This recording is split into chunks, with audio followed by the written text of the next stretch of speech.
आंख के नीचे रहेंगे ना तो हमको राम अलग दिखाई पड़ेगी, कृष्ण अलग दिखाई पड़ेगी, दुर्गा माँ अलग दिखाई पड़ेगी, भगवान शिव अलग दिखाई पड़ेंगे। ये अंधकार में है इसलिए। लेकिन जब हमको तत्व का ज्ञान हो जाएगा कि नहीं, सबके अंदर में बराबर, संत परमहंस जी महाराज कहा करते थे, कालांतर, समयांतर, नामांतर, रूपांतर ये हो सकता है, लेकिन तत्वांतर नहीं हो सकता। तत्व में कोई अंतर नहीं है। समझो, वो परमात्मा एक है, लेकिन इस देश के कुछ ऐसे लोग हैं जो इसी एक परमात्मा को टुकड़ा करके अलग अलग करके जनमानस के अंदर में वैमनस्य पैदा करते हैं।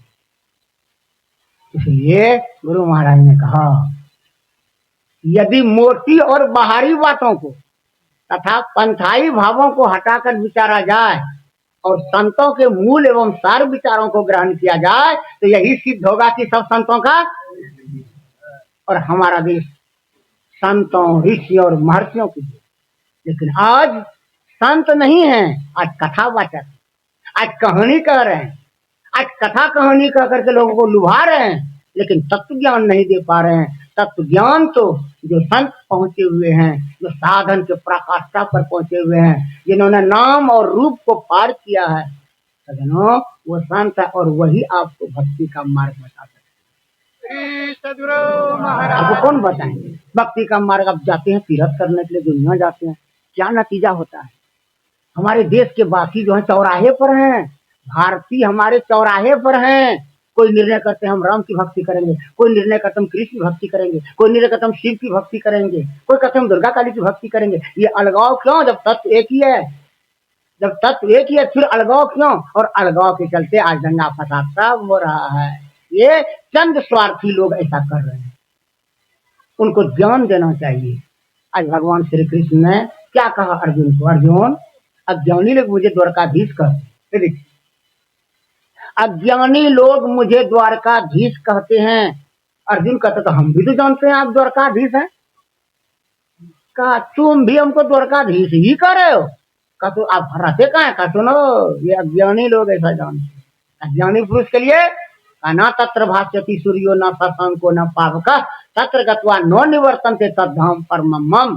हे अर्जुन, तुमको पता नहीं है, यहाँ सूर्य की रोशनी नहीं जा सकती है, यहाँ चंद्रमा की शीतलता नहीं जा सकती है, जहाँ पवन का गमन नहीं है, और जहाँ यह जीव जाकर के लौट करके संसार में नहीं आता है, तद्धाम परमम् मम, वही परम धाम मेरा है। अब देखिए कृष्ण ऐसा कर रहे हैं। अब कृष्ण ऐसा कह रहे हैं, कृष्ण के लोग वासुदेव तो कृष्ण तो ये कंस, ये कहानी खिस्सा कहते हैं। और आपकी आंख और हमारी आंख दृश्य परिदृश्य देखना पसंद है। अभी आप लोग सत्संग में यहाँ पर हैं, यहाँ कोई नाच गान तो नहीं रहा है, यहाँ एक तरह से अध्यात्म पढ़ाई हो रही है। अध्यात्म पढ़ाई तो आप लोगों को, क्योंकि आप लोग संत मत को समझ चुके हैं या गुरु महाराज से अटूट प्रेम श्रद्धा है, इसलिए आप एकाग्रचित होकर के देख रहे हैं। लेकिन इसी मंच पर अगर राधा कृष्ण बना करके जैसा जिस तरह बनगांव में प्रत्येक साल में होता है, क्या है वो? एक तो राम धरती पर आकर के लोगों को भ्रम में डाल दिए। प्रभु अजन्मा है, प्रभु अगोचर है, प्रभु सर्वव्यापक है, प्रभु सर्वव्यापकता के परे है। अब एक बार वो प्रभु आ गए तो यही तो हम लोग अब उस प्रभु को छोड़ दिए, ध्यान से हट गया। जो प्रभु हवा बनाया, पानी बनाया, आकाश बनाया, सृष्टि की, हमारे लिए सब संसाधन किया, वही परमात्मा समय पाकर के राम बन करके आए। तब सब लोग राम को पकड़ लिए और वो जो परमात्मा उसको लोग भूल गए। एक बात पूछते हैं, हम आए हैं, अभी जो भी कपड़ा हमारे शरीर में देख रहे हैं, आपके पास आए कपड़ा पहन करके, और यदि हम अभी विदाई के समय में यहाँ से जाएं और सारा कपड़ा खोल करके यहाँ रख दें और कोई दूसरा कपड़ा पहन के चले जाएं, तब क्या कीजिएगा? कि आनंदी बाबा यही है, यही आनंदी बाबा, कपड़ा तो कहिएगा आनंदी बाबा है। तो उसी तरह राम, वो परमात्मा जो है, राम का कपड़ा बन के, राम के शरीर का कपड़ा पहन करके धरती पर आए। हम लोग कपड़े को पूज रहे। अभी वही कपड़ा बनाया ना, बम्बई के जो कलाकार अयोध्या में जो राम बना है, वो छेनी हथौड़ी मार मार करके नक्काशी करके जो राम बनाया है, तो राम का कपड़ा ना है। वो राम कहाँ से? राम का कपड़ा है। राम तो उसके अंदर में, अब उसके अंदर का कोई निर्माण नहीं कर सकता है। अर्थात तत्व का निर्माण मनुष्य नहीं कर सकता, तत्व का निर्माण तो परमात्मा ही कर सकते हैं। तो ध्यान से सुनो। अब देखिए, तो हम लोग वही राम के रूप के पीछे फंस गए, नाम और रूप में फंस गए। अब गुरुवार कहता है न नाम में फंसना है न रूप में फंसना। क्यों नहीं फंसना है? इसलिए कि वो परमात्मा क्या है? निराकार, उनकी कोई आकृति नहीं, उनको नाक कान नहीं है, लेकिन हम लोगों को नाक कान वही दिए श्री सदगुरु महाराज की। उनको शरीर नहीं है, लेकिन हम लोगों को वही शरीर दिए। उनके अलावा शरीर देने वाले सृष्टि में दूसरा कोई पैदा नहीं लिए। तो सोचिए परमात्मा कैसे, और वो परमात्मा है कैसे जिनकी हम भक्ति करें? वो परमात्मा कैसे हैं? वो परमात्मा अगर रूप में होते तो निश्चित मंदिर में होते। का तो परमात्मा का मंदिर क्या है? होल यूनिवर्स, ये संपूर्ण सृष्टि और सृष्टि के बाहर भी परमात्मा ही परमात्मा है। परमात्मा इतने बड़े हैं, इतने बड़े हैं, उनसे बड़े कोई हो ही नहीं सकते। कहते हैं कि जो सबसे बड़े होते हैं ना, वो सबसे छोटे भी होते हैं। इसलिए बड़े से बड़ा और छोट से छोटा। इस संसार में अगर सबसे छोटे कोई हैं, उनकी आकृति कैसे है? हम कहते हैं भोजमंडरा में लोग दही खाते हैं, दही खाते हैं तो दही में पौष्टिक तत्व है, वो शक्तिवर्धक चीज है, इसलिए दूध दही खाना चाहिए। चलिए, अब दूध से दही बनती है, लोग दूध से दही बना देते हैं। कैसे भाई? तो वो इतना सा जामन होता है जिसको हम लोग जोरन करते हैं। अब जामन है, उस जामन को 2 किलो 5 किलो 10 किलो जो दूध है उसको हम लोग पहले औंटते हैं, औंट करके सुसुम करते हैं। सुसुम क्या हुआ? सुसुम का मार्ग उसमें ना अधिक गर्मी हो ना अधिक ठंडा हो, एकदम इन्वायरमेंट सम। अब उस तरह हम लोग सुसुम कर लेते हैं और उसमें देते हैं जामन देकर जोरन। पता क्या है? जब थोड़ा सा ही जोरन दिए तो सवेरे दही कैसे हो गया? तो सवाल उठता है कि वो जो जामन है उसमें बैक्टीरिया है, कीड़ा है, कीड़ा। अब वो कीड़ा है, अब मनोनुकूल वातावरण अच्छा हुआ तो जैसे वो दही गया दूध में, बस वो जो है बच्चा पैदा करना शुरू करती है। तो कीड़ा का जन्म होना शुरू हो गया, और होते होते दिन सुबह होते होते दूध जो है तो 2 किलो है, 4 किलो 5 किलो जम जाता है। मतलब इतना सा कीड़ा, इतना कीड़ा पैदा किया कि वो सब दही में कीड़ा ही कीड़ा है। एगो मशीन होता है माइक्रोस्कोप, माइक्रोस्कोप से ऐसे दही देखिएगा, कोई नहीं खाइएगा, विश्वास बोलता है मेरा, कोई नहीं खाइएगा। वो जो कंचरी होता है बर्तन फेंक दीजिए, तो नहीं खाइए। वो तो इस आंख से देखते, इस आंख से देखता थक्का दही है, घी ऊपर में है, तो मन भी ललच जाता है कि चलो खा जाए। आकर रुकिए, खाइए मत। हम देखते हैं माइक्रोस्कोप देखिए तो खाली इस तरह का कीड़ा होता है। अब देखिए, चलिए, कहने का मेरा भाव क्या है? अब देखिए इतना सा जामन है, हम लोग उस कीड़ा को आंख से नहीं देख पा रहे हैं, आंख से कीड़ा को नहीं देख पा रहे हैं। जब आंख से कीड़ा को नहीं देख पा रहे हैं तो वो कीड़ा कैसा है? जो वो संतान पैदा किया, मैं बच्चा पैदा किया, इसका मतलब उस कीड़ा को आंख है, कान है, नाक है, मुंह है, पैर है, पित्ताशय है, पकवाशय है, अमाशय है, गर्भाशय है। जब कीड़ा दिखाई नहीं पड़ती है तो इतना बोले जा रहे, लेकिन सब है, नहीं है तो फिर कीड़ा कीड़ा पैदा करता कैसे है? अब देखिए, जब आप दही के कीड़ा को नहीं देख पाते हैं तो जिसने कीड़ा बनाया उसको देख पाइएगा? इस आंख से देख पाइएगा? नहीं देख पाइएगा। परमात्मा इतने महीन है तब ना पत्ते की हरियाली में है। हरि व्यापक सर्वत्र समाना ऐसे ही हो गया है। वो परमात्मा कैसे? और तो और वो परमात्मा इतने महीन है, इसीलिए सब में घुसे हुए हैं। हम लोग मकई बोते हैं, धान बोते हैं, गेहूं बोते हैं, और हम लोग गंधारी का साग भी बोते हैं। गंधारी का साग ऐसे छिड़ते हैं तो उसमें बालू मिला नहीं, वो इतना महीन है, अगर ऐसे छिड़ेगा तो खेत इतना सब गिर जाएगा, बेकार हो जाएगा।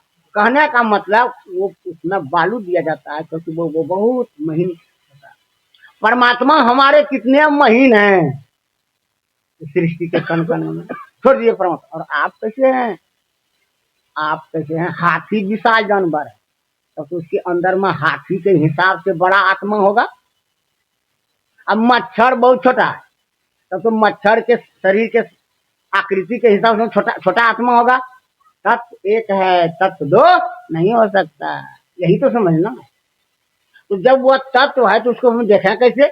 इस आंख से देख ही नहीं सकते, का कि एक आंख, इस आंख को एक निश्चित दूरी तक देखने की शक्ति है, दूरी के परे के चीज को कैसे देख सकते हैं? जब हम संसार में ही हैं, दूरी के चीज को हम नहीं देख सकते हैं, क्योंकि इस आंख को वो शक्ति नहीं आई। अब भगवान ने ये आंख क्यों बनाया? ये आंख बनाया धन जन कुटुंब परिवार, माँ बहन बहू बेटी बाल बच्चा खेत खलियान नौकरी चाकरी घर गृहस्थी के लिए। ऐसा तो हम लोग कर ही रहे हैं।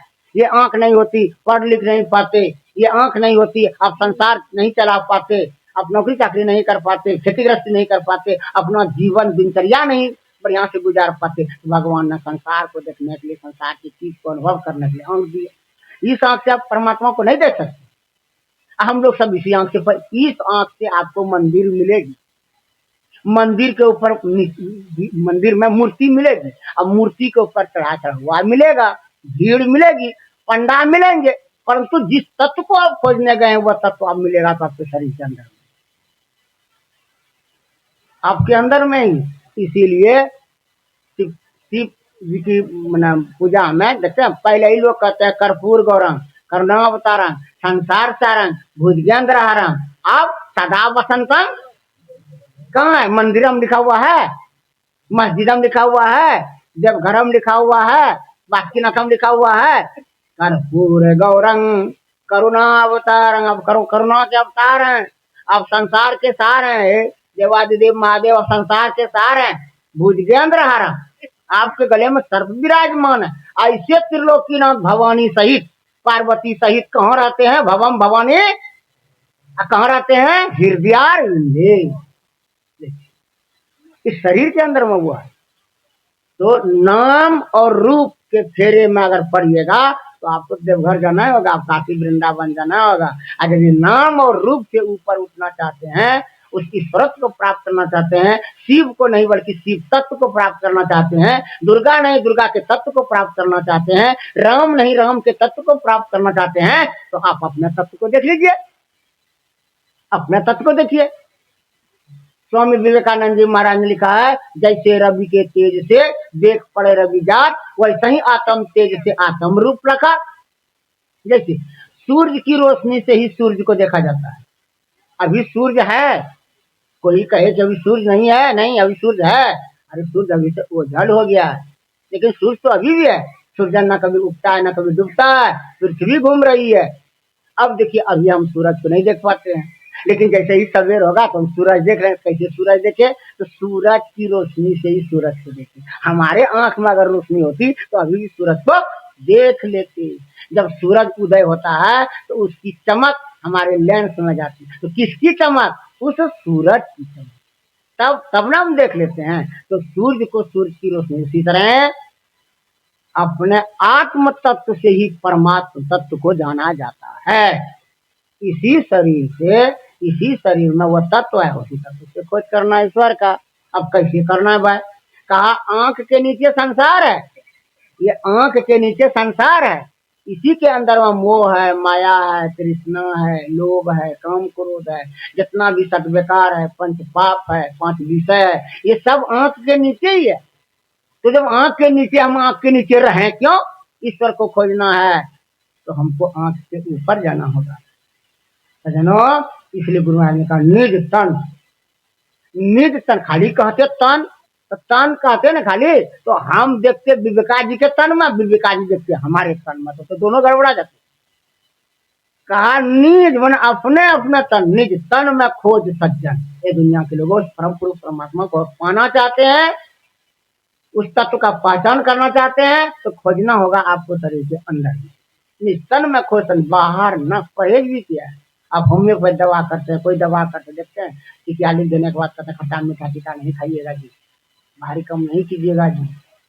ये सब परहेज है। गुरु महाराज किस तरह गंभीर शब्दों का प्रयोग किए हैं कि निज तन में खोज सज्जन। सज्जन तुम शरीर के अंदर में खोजो, बाहर न खोजो, बंद कर दिया। हम लोग इतने जानने के बावजूद भी तलाश बाहर ही, तलाश बाहर, यही यही हम लोगों के लिए अज्ञानता की बात है।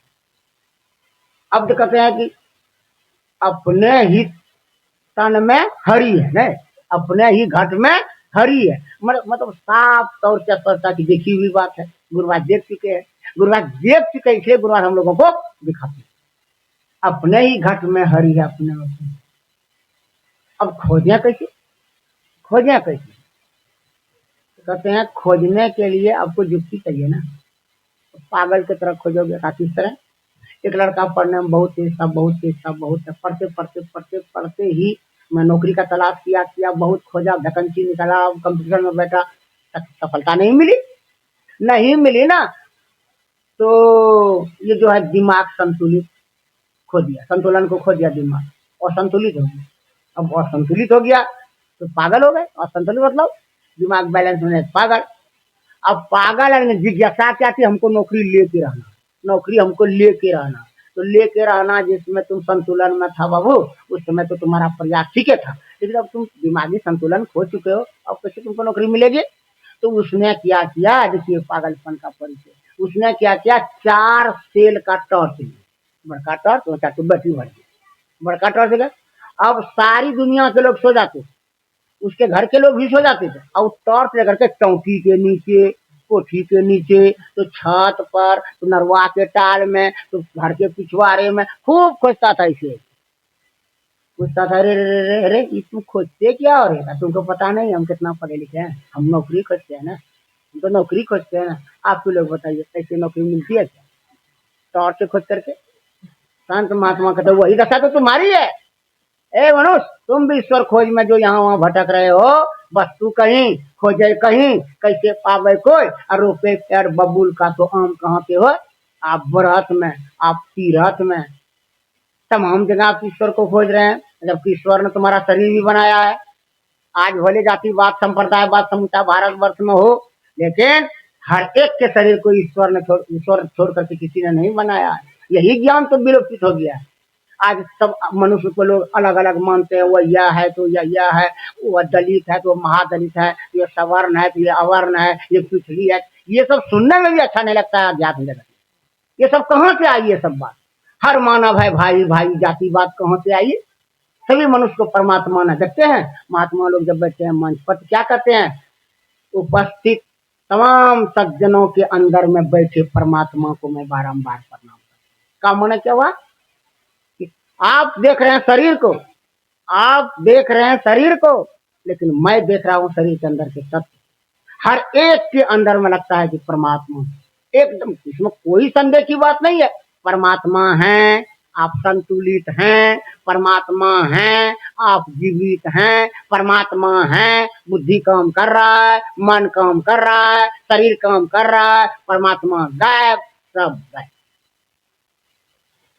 बैठे हुए हैं सरदार, और उसी उसी परमात्मा का हम संतान है, आप संतान है।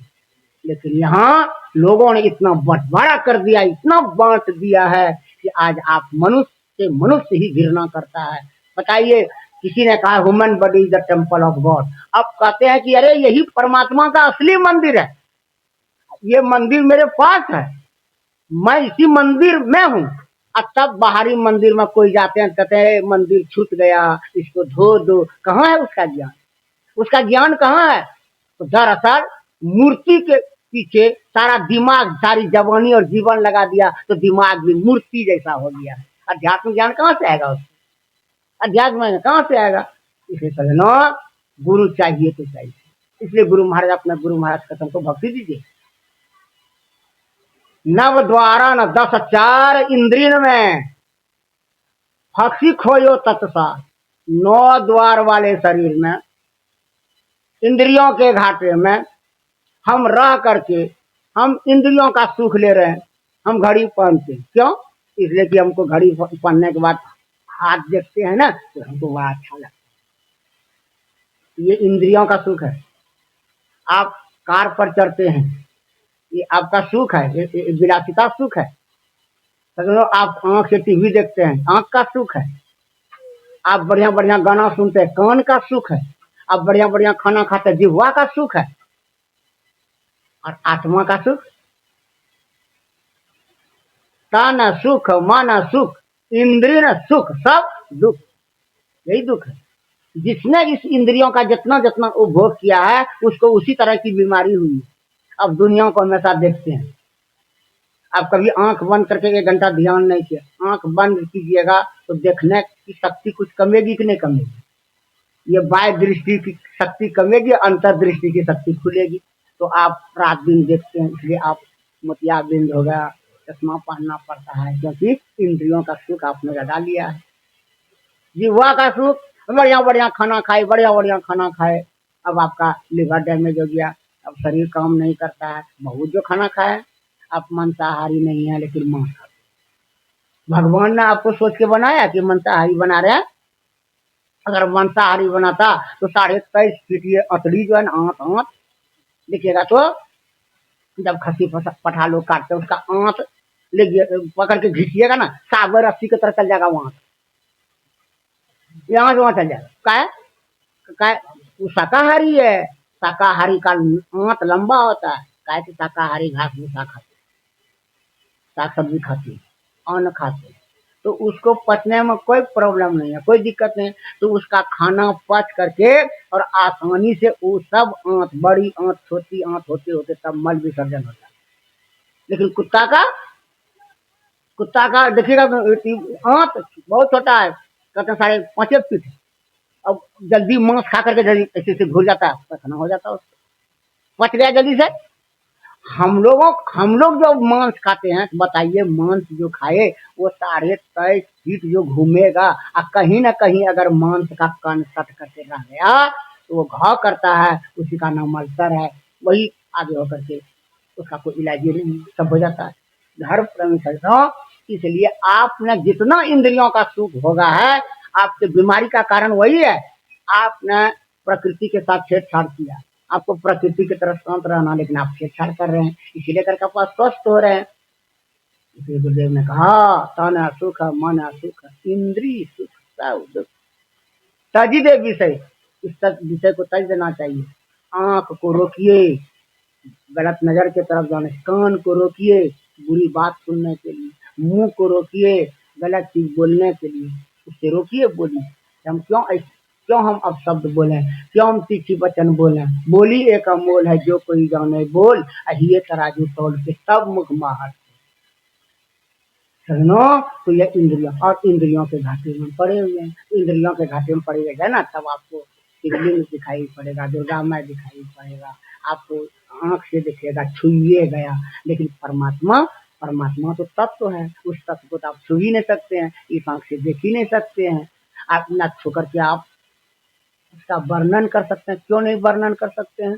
परमात्मा है केवल यहूं के पार में, अजीव है यहाँ स्थूल में, तो स्थूल में रह करके केवल यहूं के पार की बात को कैसे बोलिएगा, कैसे बताइएगा? इसीलिए गुरुवार अव्यक्त अव्यक्त अव्यक्त अनादि अनंत अजय अज आदि मूल परमात्मा। परमात्मा कुछ नहीं था, परमात्मा से अब कुछ भी नहीं रहेगा तो परमात्मा रहेगा। वो परमात्मा है कैसे का? हवा कैसा है जी? तो हवा को हम देख नहीं पाते, तो हवा को देख नहीं पाते हैं तो क्या कहिएगा हवा नहीं है? हवा को हम लोग नहीं देख पाते, क्या कहिएगा हवा नहीं है? अरे हवा जब सर का बाल हिलता है, शरीर में ठंडापन लगता है, कपड़ा हमारा जब हिलता है तो हम लोग अनुभव करते हैं कि हवा है। संत महात्मा कहते हैं उसी तरह परमात्मा देखने की चीज नहीं है, परमात्मा तो अनुभव की चीज है। अनुभव कौन करेगा? अनुभव करेगा उसी का ना अंश। ये आंख कान नाक मुंह अनुभव नहीं करेगा, परमात्मा का जो एक तत्व आपके और हमारे अंदर में वो ना अनुभव करेगा। तो सजनों, तत्व से उस परमात्मा को जानना है, और तत्व को जानने के लिए आपको तत्व को खोजना होगा। इसलिए शरीर के अंदर में खुद को जानिए, मैं कौन हूँ, और जितना सूक्ष्म परमात्मा है उतने ही सूक्ष्म आत्मा है। हाथी विशाल है, लेकिन उसके अंदर में जो तत्व है, एक मच्छर के अंदर में जो तत्व है वही हाथी के अंदर में तत्व है। हाथी के अंदर का तत्व और मच्छर के अंदर का तत्व में कोई अंतर नहीं है, ऐसा होता ही नहीं है। ब्रह्मा जी रहे कि शिव जी रहे कि विष्णु जी रहे, उनके अंदर में जो तत्व है वही तत्व हमारे और आपके अंदर में है। ये अकाट बाणी इसको कोई नहीं काट सकता है। देखिए कितना स्पष्ट संतों ने ज्ञान दिया है दुनिया के लोगों को। ये बात थोड़ा है कि ब्रह्मा जी के अंदर में, ब्रह्मा जी को हमसे ज्ञान ज्यादा है, विष्णु जी को ज्ञान ज्यादा है, लेकिन तत्व से तो सब एक है, तत्व से सभी एक हैं। पेड़ पौधे के अंदर में जो तत्व है, कीट पतंग के अंदर में जो तत्व है, वही तत्व ब्रह्मा विष्णु महेश के अंदर में है, वही तत्व राम कृष्ण के अंदर में, वही तत्व गुरु महाराज में, वही तत्व हमारे और आपके अंदर में। उसी को जानना है, उसी को जाना। इसलिए कहते हैं जिसने खुद को जाना उसने खुदा को जाना, जिसने जीव को जाना उसने शिव को जाना, जिसने आत्मा को जाना उसने परमात्मा को जाना। इसको पाने के लिए मीराबाई कृष्ण के लिए पागल नहीं। मीराबाई जब तक कि अध्यात्म ज्ञान नहीं हुआ था तो कृष्ण के पीछे पागल रही, तो कृष्ण का दर्शन हो ही गया, कृष्ण मिल ही गए। पद घुंघरू बांध मेरा नाचे नाचते थे, कृष्ण भगवान ही आकर के उठाते थे। लेकिन तत्व ज्ञान नहीं था। जब तत्व ज्ञान नहीं था तब क्या हुआ? तब संत रैदास जी के शरण में मीराबाई गई और संत रैदास ने उसको तत्व का ज्ञान दिया। और जैसे तत्व का ज्ञान दिया, मीराबाई भजन भूल गई। बसो मोरो नैनन में नंदला भूल गई, मेरे तो गिरिधर गोपाल दूसरो न को, ये भी भूल गई। मीराबाई एक ही भजन गाना है, पायो जी मैंने नाम रतन धन पायो। मेरा कहाँ पाई? मेरा ये राम नाम रतन धन कहाँ पाई? किसी मेला में पाई, बाजार में पाई, गांव समाज में पाई नहीं। बस तू अमोलक दी मेरे सतगुरु कृपा करी अपना। वो जो पाई है नाम रतन धन, वो कैसा है? वो कैसा है का खर्चा नहीं, कोई चोर न लेवे। और दिन दिन बड़ा तो सवायो पायो जी मैंने नाम रतन धन। अब मेरा नाम के खोज में चली गई और इसी में मेरा ईश्वरत्व को प्राप्त कहाँ पाई? शरीर के अंदर में, उसी का खोज किया। आप कलकत्ता में रामकृष्ण परमहंस जी महाराज के बारे में बार बार जानते, क्या क्या करते थे? रामकृष्ण परमहंस जी काली माई की उपासना करते थे और काली माई को प्रत्यक्ष कर लेते। देखिए काली माई को प्रत्यक्ष, काली माई से बात करते थे, काली माई से बात करते थे, लेकिन अभी तक तत्व का ज्ञान नहीं हुआ था। जो तो उत्तम दर्जे की बात है ना, कोई अपने अपने इष्ट आराध से बात करे तो साधारण से तो ऊंचे दर्जे की बात है, लेकिन तत्व ज्ञान नहीं रहने के कारण ही संत तोतापुरी उनके पास आए। और संत तोतापुरी जैसे अधिकारी इतने बड़े भक्त और तत्व ज्ञान के अभाव में भटक गए है। देखिए इसको तत्व ज्ञान नहीं देख भटक जाएगा। तब देखिए प्रभु की क्या कृपा होती है। संत तोतापुरी आते हैं, कहे बाबू सुनो, तुम्हारी भक्ति में सुना, तुम काली माई से बात करते हो, काली माई के मंदिर में रहते हो, तुम्हारी भक्ति बहुत अच्छी है, लेकिन बेटा कम से कम तत्व जान लो। क्या कहते हैं संत प्रतापपुरी? कहते तत्व जान लो। रामचंद्र ना, हमको जानने की कोई आवश्यकता नहीं है, हमको तो मैया सब चीज बता दी है, हमको माता सब चीज बता दी है। प्रतापपुरी कहते हमको जाकर के पूछ लो, जाओ मैं यहीं रहता हूँ, जाके पूछ लो। यहाँ से दौड़े दौड़े जाते हैं, काली माई के मंदिर में जाकर के आह्वान करते हैं, पुकार करते हैं, भगवती काली प्रकट होती है। रामकृष्ण कहते हैं मैया मैंने तेरी सेवा में कहीं टूट रखा है क्या? मुझसे कुछ गलतियां हुई है क्या? काली मैया कहते बेटा बोलो ना, चाहते क्या, कहना क्या चाहते हो? कहा माँ यदि तुम हमसे प्रसन्न हो तो कहो हम प्रसन्न है। काली मैया ने कहा कि मैं तुमसे प्रसन्न हूँ, मैं तुमसे अति प्रसन्न हूँ। कहा यदि तू हमसे प्रसन्न हो तो अब तक तुमने मुझे आत्मज्ञान का दीक्षा क्यों नहीं बताई? आत्मज्ञान का दीक्षा क्यों नहीं बताई? काली मैया कहती है रोक बेटा, यदि मैं का आत्मज्ञान का दीक्षा जानती, देखिए काली मैं कहूँ यदि मैं आत्मज्ञान का दीक्षा जानती तो सतयुग में भी काली, त्रेता में भी काली, द्वापर में भी काली, कल युग में भी काली थी, काली थी। मैं कहाँ आगे बढ़ पा रहा हूँ? ऐसे ही कहा है, बड़े भाग मानो सब सुर दुर्लभ सदगत, ऐसे ही कहा है। अब देखिए क्योंकि इस परत को पाने के लिए शरीर चाहिए, इसी शरीर में अब की पासा ना फिरे तो फिर 84 जाए। तो इस शरीर में जिन्होंने इस परत को प्राप्त कर लिया।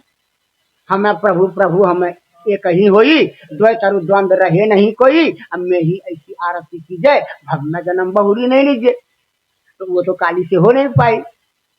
काली देवलोक में जाकर के शरीर त्याग कर दी, देवी बन गई और देवी बन गई। अब कहती मैया यदि तुम आत्मज्ञान का दीक्षा नहीं जानती तो क्या करें? कहा बेटा तुम्हारे कल्याण के लिए तो तात्पर्य है, जाओ साष्टांग प्रणाम करके बेटा ग्रहण करो, ज्ञान ग्रहण करो। अब देखिए रामकृष्ण दौड़े आते हैं और जाके साष्टांग प्रणाम करके गुरुदेव हम बात नहीं, समय मुहूर्त सब चीज देख करके और इसके अंदर की जिज्ञासा को देख करके संत तोतापुर ने क्या बताया, यही विधि जय वैभव पार मोर गुरु भेद बता दिया। दीक्षा गुप्त चीज है ना, ईश्वर को कैसे पाया जाता है? ईश्वर को पाने के लिए भजन भेद है ना, तो भजन भेद दे दिया उनको। अब भजन भेद दिया का अब जाओ तो अब जाकर के काली माँ का पूजा करो। तो पहले तो क्या करते थे वो कि वो जो काली माँ थी, पत्थर वाली काली माँ, उसी को आह्वान करती थी देवी शक्ति से। कौन? काली माँ नहीं, वही एक तत्व एक है, बार बार कर तत्व एक है, तत्व दो नहीं हो सकता। वही परमात्मा काली बन करके दर्शन देते, काली बन करके दर्शन देते सजनों। तो उन्हीं से वो बात करते थे, उन्हीं से बात करते थे। लेकिन अब जो आह्वान करते हैं, कैसे आह्वान किए? अब मंत्र का जाप करके, अब मंत्र का जाप करके काली को बुलाते हैं युक्ति के साथ। तो पहले आती थी काली माँ किल्ला वाली, और अब जो आई काली माँ जगत जननी जगदम्बा। तो राम पे कहते अरे पहले तो सिर्फ नारी रूप में आती थी, लेकिन देखते हैं कि गुरु महाराज जो हमको ज्ञान दें उस तौर पर जब हम इनको आह्वान करते हैं तो ये आदि शक्ति आ गई। तब राम कृष्ण कहते हैं मैया हम तो बहुत दिन से आह्वान कर रहे हैं, पर इस रूप में आज पहली बार आई है। कहा बेटा तुम पहले युक्ति से नहीं बुलाता था, इस बार तुम युक्ति से बुलाया, इसलिए मैं आदि शक्ति के रूप में आई। तो सजनों अब बताइए कि वो काली माँ अगर तत्व ज्ञान जानती तो राम कृष्ण को गुरु की आवश्यकता नहीं पड़ती। इसीलिए कह दिए हैं गोस्वामी तुलसीदास जी महाराज, बिना गुरु भव निधि तरहि न कोई। इतने से कह करके चुप रह जाते, आगे लिख दिए हैं जाऊं गिराई की शंकर सम होई। भगवान शिव विष्णु ब्रह्मा वही क्यों नहीं हो गुरु? इसीलिए का बीनु भव निधि। इस संसार सागर से पार होना चाहते हैं तो आपको गुरु के पास जाना होगा। इसलिए मोहि दे दो भगति दान सतगुरु दान। तो गुरुदेव आप अंतरी भक्ति दीजिए, अंतरी भक्ति दीजिए। भक्ति दो प्रकार का है, पराभक्ति और पराभक्ति का। अपराभक्ति से कल्याण नहीं होगा। अपराभक्ति कहते हैं जैसे मनु मनु और शत्रुपा तपस्या की, और तपस्या किए ना तो भगवान का आह्वान किए। बहुत वर्षों तपस्या के बाद भगवान प्रसन्न हुए, भगवान आ गए। वरदान मांगना था ना उनको, जो वरदान लेना है ले लीजिए। तो जब वरदान में हिरण्यकशिपु ने भी तपस्या किया था, वरदान में क्या मांगा? हमको कोई मार नहीं सकता। अब ये मनु महाराज तपस्या करके कहते हैं कि हमको तपस्या करके भगवान प्रकट करेंगे। भगवान प्रकट हुए तो भगवान कहते हैं सुनो, बहुत देर से तुम चिल्ला रहे, बोलो हम आ गए, क्या मांगना चाहते मांगो। तो अब मनु महाराज देखते हैं भगवान के छवि को ना, तो उसी में मोहित हो जाते हैं। तो अब इतनी अच्छी खूबसूरती भगवान की होती है, इतने अच्छे भगवान होते हैं। तो अब अरे जो मांगना है सो ना मांगो, रूप में काय फंस गया, इतना अच्छे होते हैं। अब कहते जल्दी बोलो जी क्या चाहिए। तो प्रभु हम क्या बोले, हमारी इच्छा है कि आप ही की तरह हमको एगो पुत्र हो। ये हो कह देते कि आप ही की तरह हमको तो भगवान हो। क्या कहा? आप ही की तरह हम हो एक पुत्र। क्या पूछो शत्रुपा को, उसकी क्या अच्छा है? और शत्रुपा को शत्रुपा कहती है कि हमारे पति के ही मांग में मेरा मांग समाया हुआ है, जो पति चाहते हैं तो ही हम चाहते हैं। अब तो भगवान फिर में पड़ गए, क्या कह रहे हैं पुत्र, तो हमारा उम्र, इस सबका उम्र तो अब उम्र में भी ना जन्म हुआ जाता है। तब का ये काम करो, इस जन्म में तुमको तपस्या करना छोड़ दो, तपस्या पूर्ण हो गया, अब इस जन्म में तुमको इंतजार करना होगा। जब तुम भी शरीर त्याग करोगे, हम भी शरीर त्याग कर, अगले जन्म में हम तुम्हारे कोख से पुत्र के रूप में, अब देखते कौन निहाल कर दिए पुत्र मांग करके। वैसा पुत्र कौन काम का जो पिता की मृत्यु के समय में पानी नहीं दे। हमारे समाज में ये परिपाटी चली आ रही है, कम से कम मृत्यु के समय में बेटा जरूर पानी देता है। अब क्या भगवान राम वन में इधर पिताजी प्राण त्याग दिए, तो ये कौन मांगना हुआ। इसलिए मांगने में भी आदमी को सोचना चाहिए इसमें क्या मांगना, क्या मांगना चाहिए। गुरु महाराज ने कहा पहले तो मांगो मत, ईश्वर सब जानते हैं तुमको क्या चीज चाहिए। जो भी तुम्हारे पास है वो ईश्वर प्रदत्त है, और जो कुछ भी तुमको मिलेगा वो ईश्वर प्रदत्त मिलेगा, तो ईश्वर तुम निछावर कर दो। गुरु महाराज ने कहा मत मांगो, और मांगना चाहते हो तो बेटा जब हो इच्छा तब मांगो, लेकिन मांगो यही कि प्रेम भक्ति गुरु दीजिए।